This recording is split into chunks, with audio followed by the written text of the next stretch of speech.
Today, my guest is Rodric Lenhart, who, as an entrepreneur and a coach, has quite a remarkable story. He's walked through the 5 phases of entrepreneurship, which is his book, and we'll get into that as well as many other aspects of how we might improve and really be the author of our own lives. So without further ado, let's just jump in and welcome Rodric.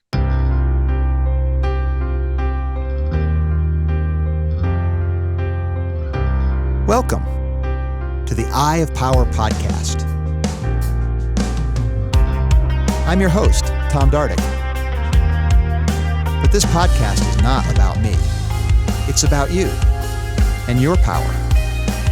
It's time to claim yours.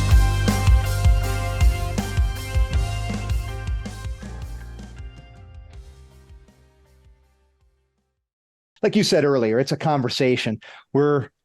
We have a lot of things that sort of are in common with each other, where we're trying to help people move past whatever obstacles might be holding them in place. And, I have my methods. You have something we'll get into with the 5 pillars, and looking forward to hearing about that. But the giving heart, the service to other people, the wanting the best for people, the wanting people to be the full expression of themselves. I think that's what we have in common. Am I right about that, Rodric? Oh yeah, 100%. There was, I was on Selling with Love. If you've ever heard of that podcast, it's Jason Mark Campbell. But we were talking about sales and how coaches in particular, I'm in a handful of masterminds. One of them's for complete newbies. They're coming out of CTI, or like I went to Brown for my ICF, but They're brand new and they don't know how to get their first client, right? And they think sales is icky. And the first thing I've been in sales my whole life. And as if you believe that what you have to offer will help someone, you're doing a disservice not to offer it to them. And as soon as you change that mindset, you can sell anything if you believe in the product, and I think that's what holds most coaches back, is they don't have something that's vetted yet, and they don't know that it's going to work for other people. And so they don't market it at all. They're scared. Some of that, I think, is also where people feel like they're even if they have something they think is valuable, they feel like they're intruding, or they feel like they're crossing some sort of boundary. They've been conditioned perhaps to believe that the defenses are always right, which is totally untrue, right? The person that's going to screen out something. There was a comic strip back in the day I remember seeing, where it was the general was there and they were fighting with bows and arrows, and the salesman was tugging on the coat saying, "Here," he had like a machine gun or something like that. It's like, "No, I'm too busy," right? I love that. Yeah. Yeah, that's the truth, man. So, it's all mindset, right? Yeah, 100%. I think it's certainly new coaches, but I mean, it's anybody in any industry. But when you come out, we'll say, of the cocoon, and you're ready to fly and deliver whatever it is your art is to the world, you have that. It's unproven in some degree. And then we all have that inner critic and the saboteur and the voice inside that says, who are you to be telling other people what to do or what to buy or what they need? That's interesting. The imposter syndrome, right? Where it's, you feel like, and people have this feeling even when they're very accomplished still. Oh yeah. They still have. So it's really not about the actual sort of line item accomplishments. It's something other than that, or it's something in addition to that, correct? Yeah. I mean, I have a whole chapter in the book called Monsters and Mountains, and I start with a Maya Angelou quote, and you've probably heard it, but it's her saying, she's writing her 12th book, and she's going, "They're finally going to find out I don't know what I'm talking about. I've run a game on everyone." And so, yeah, I think we all have those feelings, and I think the only difference is you learn how to push past them, and that the other side isn't as scary, and that just comes with experience. One of the things, there's 2 things that I've observed that I think help us in this kind of situation. One is where we have to kind of retool what we think of in terms of how learning works, where people think that they've heard it once, twice, 3 times, and they know it. And if you study these things in depth, you realize we are way denser than what we might think. So in other words, we might need to hear something 100 times before it actually sinks in as to what it really means in its full expression of whatever that lesson might be. And for that reason, hearing it from a slightly different perspective. So and that's the other thing is you've got a unique voice. Every person has a unique voice, and that unique voice hits people in slightly different ways that can be that sort of tumbler click for somebody. And you never know when that's going to happen. So you, like, going back to what you said, Rodric, about you if you feel like you have value, you really should be stepping up, because you never know. You might be that tumbler click for somebody that unlocks something that might have taken them 5 years if they didn't have that conversation with you. So yeah, man, a lot comes up for me when just in that brief phrase there. I mean, when the student's ready, the teacher appears. I mean, that's certainly one. I wrote an article a long time ago called Different Lips for Different Ears. And I've been in that position. I don't know how many times. And we were talking before we kind of came on air here about the place I'm at now and my house in Virginia. It's a mountain house. And I remember being on a call. I travel a lot. I've been to 60 countries now on 6 continents and 46 states. I mean, I've been around a few places. And I was sharing coaching time with her name's Melissa. She's a hospital CEO, and she was in my cohort at Brown. And we were just splitting half hour, just kind of going over whatever we were working on. And I was saying how this was right after COVID started to let up, but there was still the mask regulations, and country to country, you didn't know what you needed. And it was really a hassle to get around. And I was sitting in the lobby in the hotel in Amsterdam on this call. And she just said, if you just build something that you don't want to leave, then travel is just work. Why would you bother doing that? And light bulbs start going off. And I was like, I've always went out to get the things I needed, the peace, the quiet, the solitude, the nature, the experience, because I lived in the city. So when I sold my last business, I was able to come out here. I don't see a person or a plane or a car or hear a siren for as long as I'm up here. And it's everything I dreamed it could be. You said 2,000 acres, Rodric? Yeah. Oh, wow. Yeah. And, but how many times had I heard that, Tom? 1,000? But that day when Melissa said it, it clicked. That was the tumbler, right?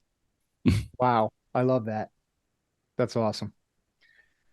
So let's get a little bit into what led you to that place then, because that's a kind of what you're describing now is a place that I think is in the sights of maybe a lot of people who might be listening, where they would love to, if that lifestyle's what they'd want to do, they'd like to at least have that option or whatever might be. And so they might be on that journey to make that happen. You've got a little bit of a roadmap, a way to share. People might be able to follow that dream, that path. You want to talk a little bit about that, the 5 pillars, Yeah, I mean, there's a lot to it, but it really just boils down to, at its very core essence, is what do you really want for yourself? And we're not taught to think that way. And like you were saying earlier, we all have different models of how to get there. And mine's called the WAVES method. So if you read the book or go to the website or wherever, you're going to encounter the WAVES method, and that's your why, authenticity, values, exploration, and a statement of purpose. And, real quick, it's, your why, your passionate why. Why do you get up every day other than a paycheck? But then authenticity, not what your parents want or your pastor wants or your partner wants, what you want. And it's okay to be selfish while you're doing this.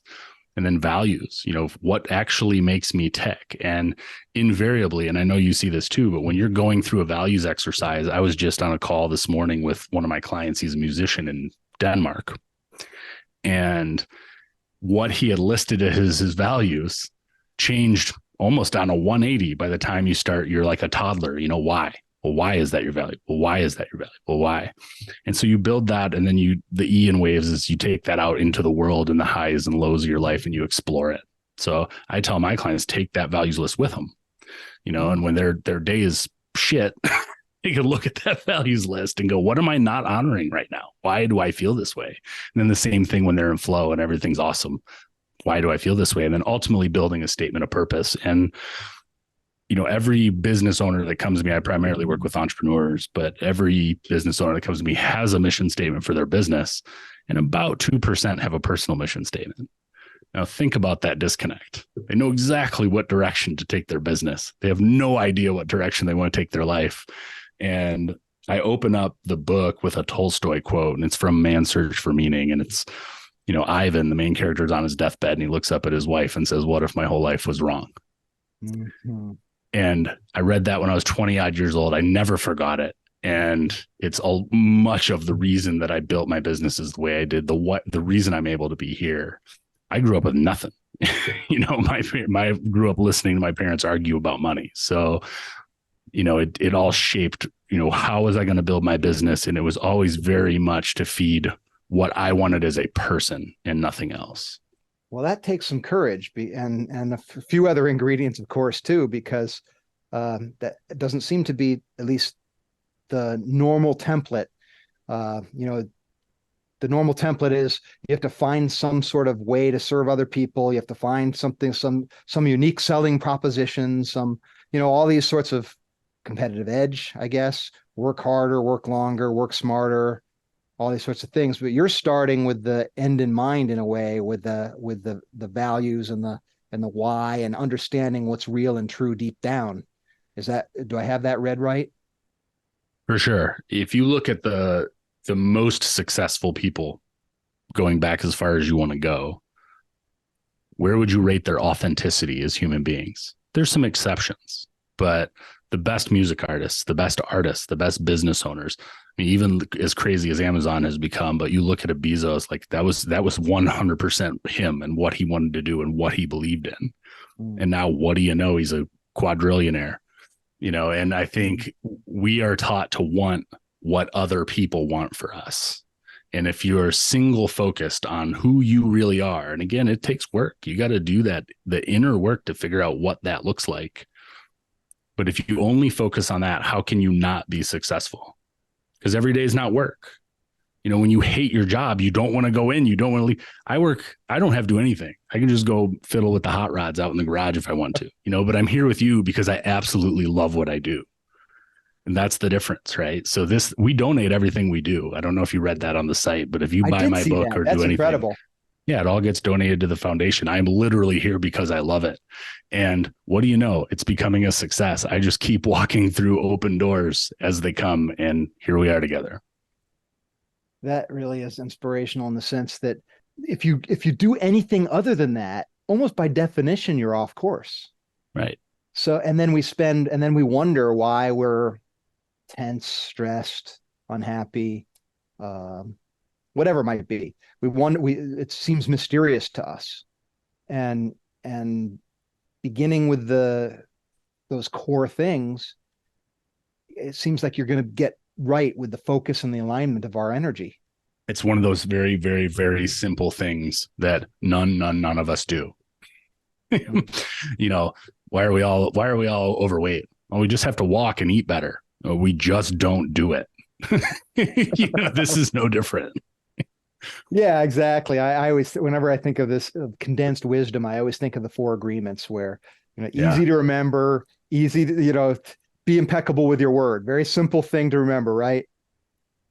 Takes some doing to keep to that, because as soon as you decide something, you have to stick with it. As soon as you don't, you're no longer impeccable with your word. Yeah. Great example. Yeah. So the other thing that we talked about earlier that I want to circle back to, because maybe in a self-serving sort of way, because I feel like I'm sort of just starting with my podcasting career, and it's the truth be told, my podcast is really just a way for me to talk about what I'm really passionate about, which is the eye of power. But there's a whole world to podcasts I'm just sort of learning about, and you just started yourself, and you started with a big splash. I'd be interested in hearing about how that happened, what's the radar, how are you getting on radar screens? How are you getting traction? What's the secret sauce there? I'll take you back. I'll take you back to book launch, All because right. the podcast launch wasn't wholly different. And I did a whole YouTube video on, because my book was #1 bestseller. It hit #1 in 7 categories on Amazon. And I had, again, no expectation. If I sold 10 books, if I sold 1,000 books, I knew I put my all into it, and however many, that's, how the chips fell. But people think incorrectly, I was one of those people, that you write a book, you list it, and people come buy it. If you build it, they will come. And you start to hear crazy stats. And I know you've heard them around podcasting as well, but the average book lifetime sells 200 copies ever, like ever. 10 a year for 20 years, Right. and there's 500,000 books come out every year. So to get into the top 100 of anything, or that it become a bestseller, is like, it's incredible odds.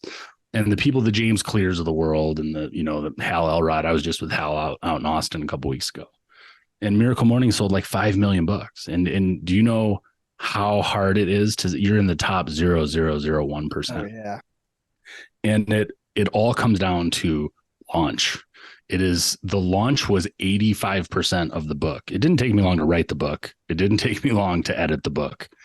The launch was incredibly hard and expensive, and both in time and money. And I was doing 18-hour days leading up to book launch, and every podcast interview, reaching out to everybody I've ever known.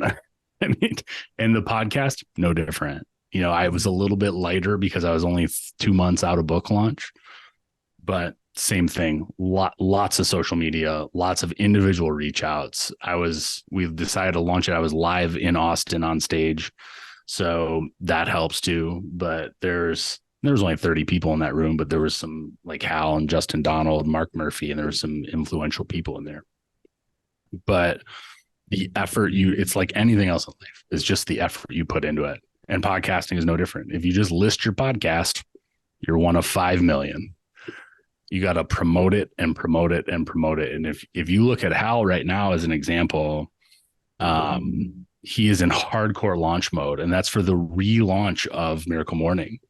I mean, he basically has not let up. He told a funny story. He was on stage with Justin Donald and Amber Villauer, who was putting on the event. And he said he set a goal to sell, I think it was 100,000 books. Or it was 1 million. No, it was 1 million books. He wanted to sell 1 million books, which, again, mind-blowing number. Crazy number. Yep. And he said he worked every day, and he got to the end of this year, and he was 987,000 books short of his goal. And I died when he said that, right? Because you're thinking like, oh, clearly he went out and hustled and sold 1 million books. No, like it took him. It's a slog, man. And it's the exact same thing for the podcast. You've got to be doing it because you love it. And then you are, and that's what ultimately will make it successful. I had a novel come out a couple of years ago, and it wasn't self-published. I had a publisher, and I had all the illusions you were talking about there, Rodric. And so 13,000 sales in the first year sounds darn good to me.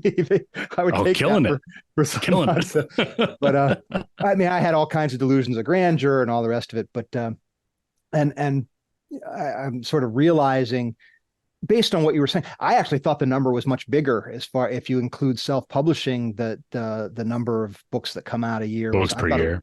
Yeah, I thought it was over 4 million. I could be wrong about that. That could be very well true for like the 99-cent 20-page ebooks that come out and was just flooded. Maybe that's it.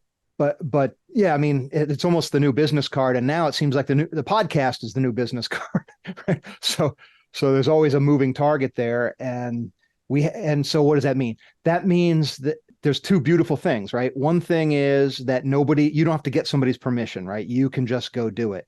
You don't have to know somebody or already be established or something like that. And then the other thing is, we need to be in the pursuit of our unique thing, right? Like we were talking about earlier, it's our unique voice.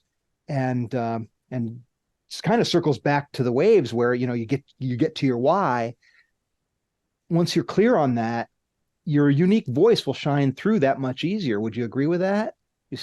Yeah, 100%. I think in the book industry in particular, I had a lot of people, and it was offensive, but I had a lot of people ask me did you write your book? And I'm like, yeah, I wrote my book. Like I never thought of another option. What's the point if I'm not writing it myself? Right.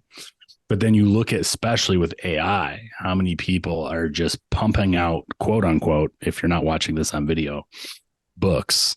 And I had a long conversation with an artist friend of mine about how, yes, to your point, it's a lot easier to publish something. It takes a few clicks of a mouse, and it doesn't have to be good. It doesn't have to be vetted. It doesn't have to be edited. It can be absolute crap, and you can put it on Amazon for sale.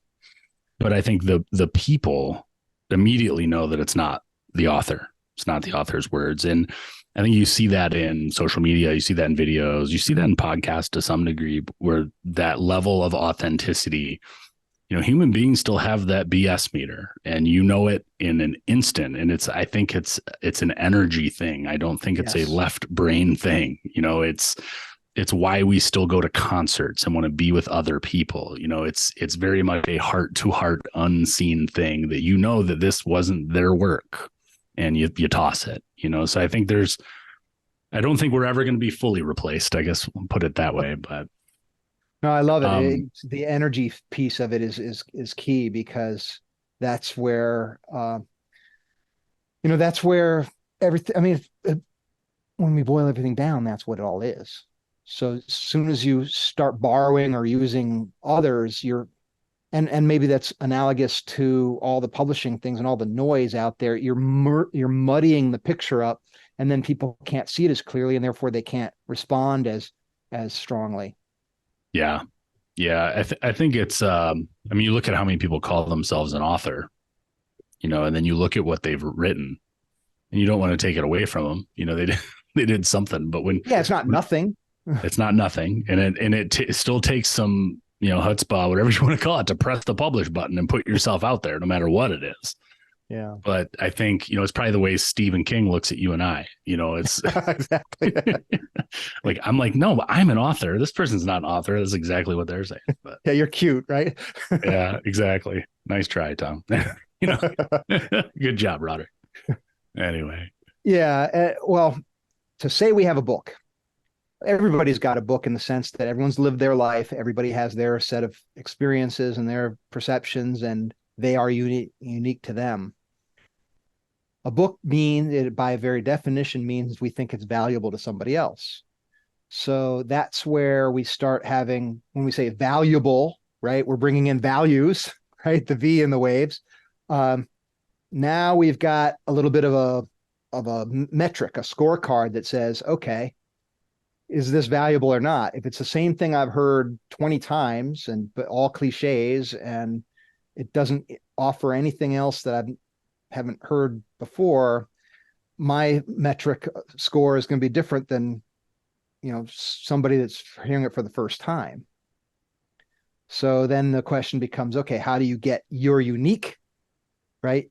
What are you doing that's going to have that aha moment, or that whatever it might be? It doesn't have to be dramatic, but it needs to be something that, again, going to the authenticity, right? It's got to be something you've lived and know. Then you're going to have energy that can then therefore be felt by somebody else. Yeah. Yeah. You see it in the coaching sphere a lot, where, I typically work with, I'll tell you what the 5 phases of the entrepreneur are real fast, but 5 phases. I said pillars. I'm sorry. Yeah. Oh no, you're good. You're good. So, and tell me if any of these have resonated with you or any of your clients. Okay. The believer, I've got this thing. People are going to want my thing. I just need to get it in front of enough people, and I'll be a billionaire inside of 6 months on a beach. And that's uninformed optimism, right? and then there's the showman. Some people actually do want my thing. I've got the house. I've got the SUV. I'm working 25 hours a day, 8 days a week. I could take a vacation, but I can't because the thing will fall apart without me. This is a lot harder than they told me it was going to be. Now you have informed pessimism, right? And then you move to the anxious philosopher. And this is who I typically work with. I work with a late stage showman into the anxious philosopher. And this is lots of people want my thing. I've built a successful business. I have all the Western metrics of success, yet I wake up every morning and say, is this all there is? I feel isolated. I feel alone because nobody wants to hear about my first world problems, making $250,000, $500,000 a year, and why I'm miserable. How dare I? So you see these balloons? Yeah, I see them. My background. I have no idea what that's from. I do have a new Somebody's camera. birthday. Maybe that's great. I hope we get to capture that. So, so the anxious philosopher just feels isolated. He knows he needs to make a change, he or she, in their business, but they don't know who to ask. And should I go back to corporate? Should I start another business? This isn't what people taught me, that I have all the things. Why am I not happy? And then, so my job is to move you through that level as fast as possible and figure out, why are you in that position? And then you go on to the peaceful warrior, where most things you do are aligned and on purpose, and you're building a business that feeds your soul first so that your cup's full so that you can feed others. Then ultimately you go on to business Buddha, and that you can infer what that is. But, I've got a quiz on the website, where milliondollarflipflops.com, where it gets like 12 questions, takes you 3 minutes, but it helps you self-identify where you are on that list, and then gives you the tools to move to the next level, if that's what you want. That's always the caveat, if that's what you want. Now, have you encountered people that were at a certain phase that wanted to stay at that phase and didn't want to advance any further? I think the example I'll use is, I tell people that they need to be making at least $20,000 a month profit to work with me privately. And that number doesn't have to be $20,000. It can be $2,000. But the idea is that and maybe a way, and I ask this every time I'm on every show, but I have yet to find a way to teach someone that money's not the answer. And you have to live that. If you think that you're at $1 million and you're miserable and you have problems, and as soon as you make 10 million, then you won't have problems. Then you won't be miserable. I can't teach you out of that. You have to experience that. And so I think there's people that are in level 1 and 2 that, they just, I don't want to call it evolution, but they'll get there eventually in this life or the next. And it's like anything else we do, right? We'll all figure it out eventually. Some of us just pay a coach, or we pay a mentor, or we pay somebody to get us there faster.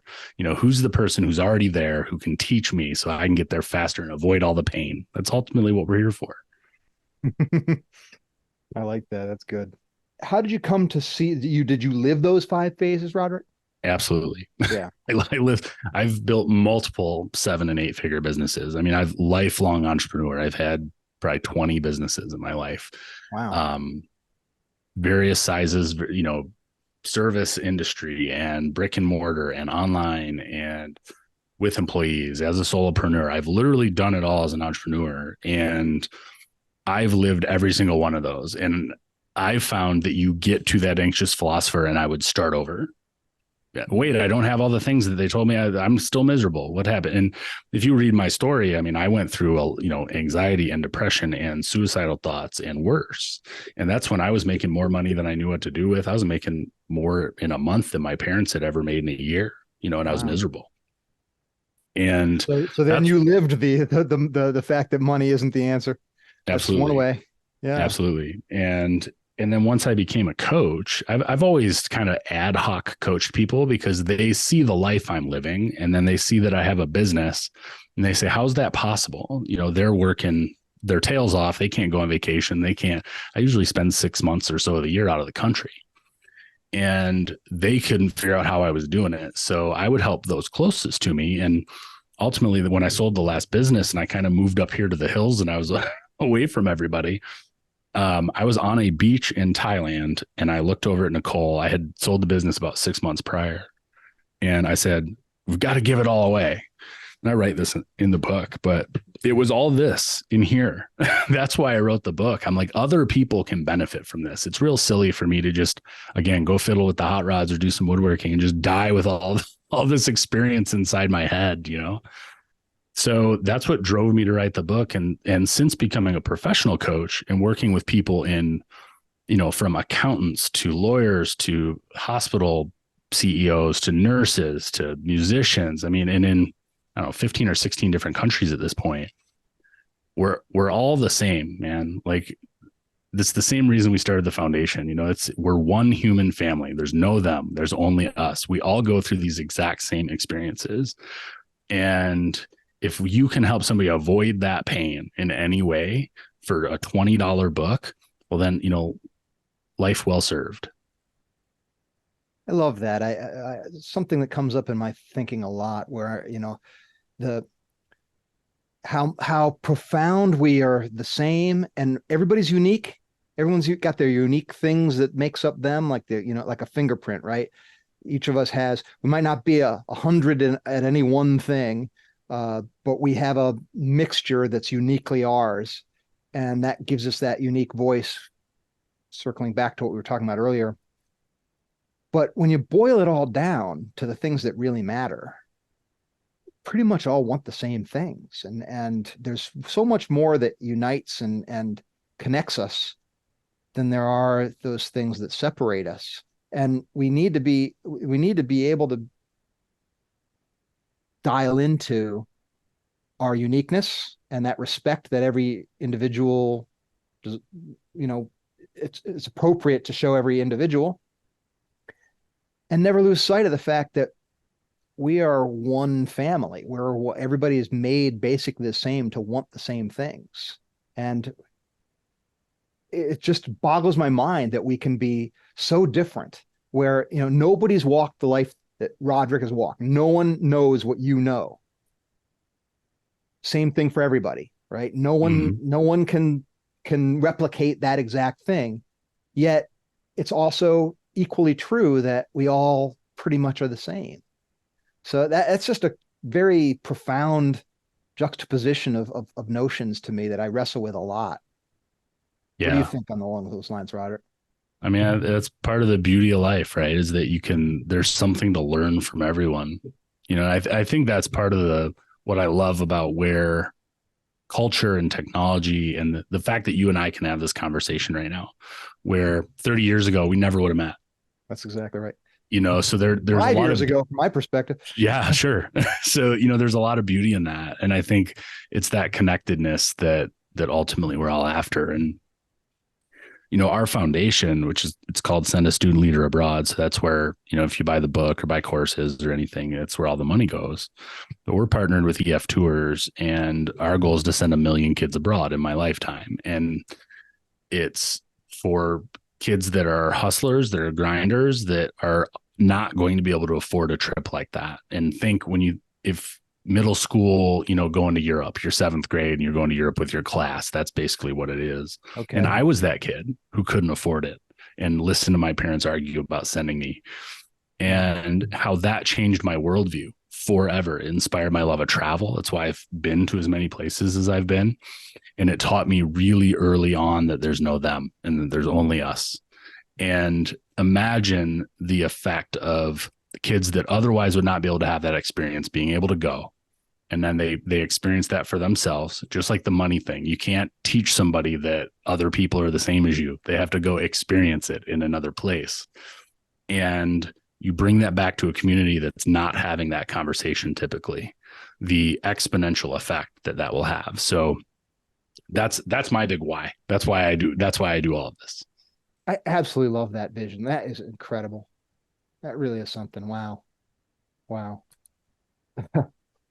So, how do people listening to us right now, what would they do to help your cause there?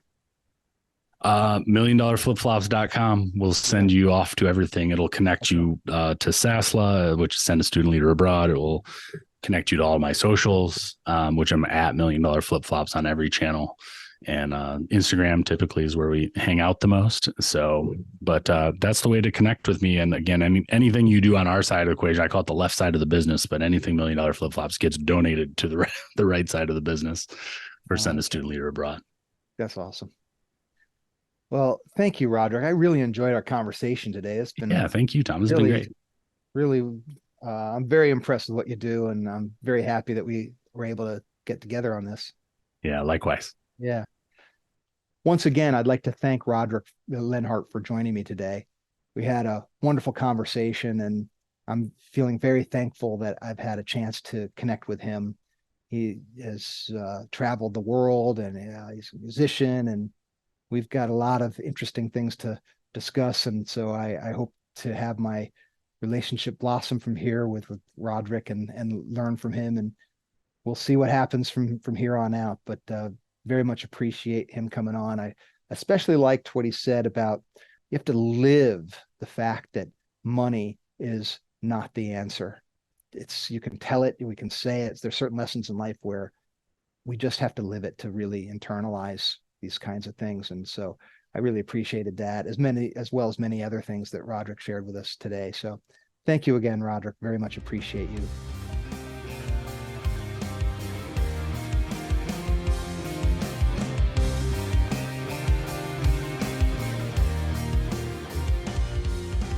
This has been the Eye of Power podcast with Tom Dardick. I'd like to thank you for listening. I'd also like to thank my brother, Scott Dardick, for the music and his music production. If you'd like to reach me, simply email Tom at dardickcommunications.com.